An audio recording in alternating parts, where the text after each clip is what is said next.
ఆమదాల వలస నుండి శ్రీకాకుళం కార్పొరేషన్ వరకు 10.4 కిలోమీటర్ల రోడ్డు విస్తరణ పనులు చివరాంకానికి చేరుకున్నాయి.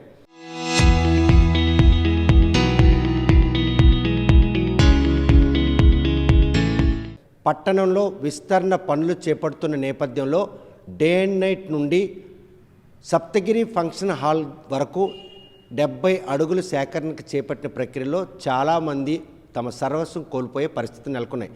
వారికి పరిహారం చెల్లించడంలోనూ పునరావాసం కల్పించడంలోనూ ఎటువంటి చర్యలు చేపడుతున్నారనే విషయం ప్రస్తుతం శ్రీకాకుళం కార్పొరేషన్ కమిషనర్ హనుమంతు కురుమనేని మనతో ఉన్నారు. చూస్తే కనుక ప్రస్తుతం ఎంతమంది నిర్వాసితులు గుర్తించారు, ఎన్ని కిలోమీటర్ల మేర చేపడుతున్నట్టు దీంట్లో ఎంతమంది నిర్వాసితులు వారికి పరిహారం చెల్లించడంలో పునరావాసం కల్పన ఎటువంటి చర్యలు చేపట్టబోదు?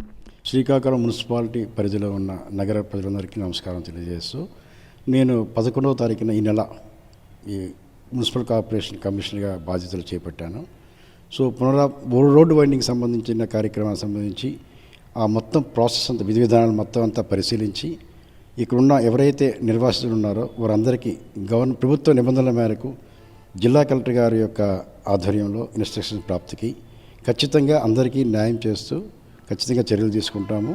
సో నేను జాయిన్ అయిన 3 రోజులు అయింది కాబట్టి ఈ మొత్తం విధి విధానాలు ఈ ప్రాసెస్ అంతా పరిశీలన చేసి తెలుసుకొని అందరికీ న్యాయం చేసే విధంగా చర్యలు తీసుకుంటాం. ప్రస్తుతం మాత్రం అక్కడ ఒక అనిశ్చిత నెలకొనే పరిణామాలు ఉన్నాయి. 7 ఏళ్ల క్రితం ఈ విస్తరణ పనులకు ప్రతిపాదన జరిగింది. 7 ఏళ్ళు కావస్తున్నా కూడా నిర్వాసితులకు పరిహారం చెల్లించడంలో కానీ పునరావాసం కల్పించడంలో కానీ వారిలో ఉన్నటువంటి భయాందోళన తొలగే విధంగా ఉన్నటువంటి ఒక భరోసా ఇచ్చే పరిస్థితి ఖచ్చితంగా. ఎందుకంటే ప్రస్తుత ప్రభుత్వము పేద ప్రజలకి ఎటువంటి అండలేని వారికి ఖచ్చితంగా నిలబడుతుంది.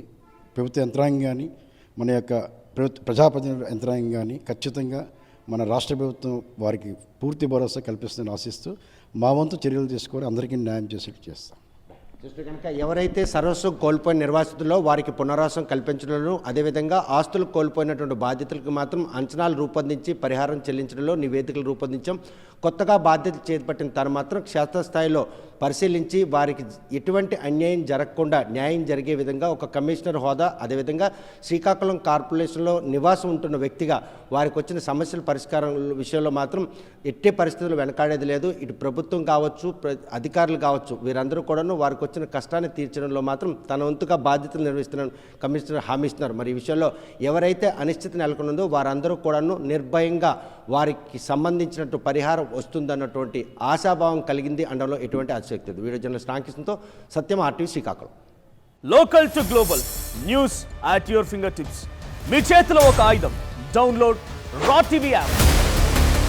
Media legend Ravi Prakash is back.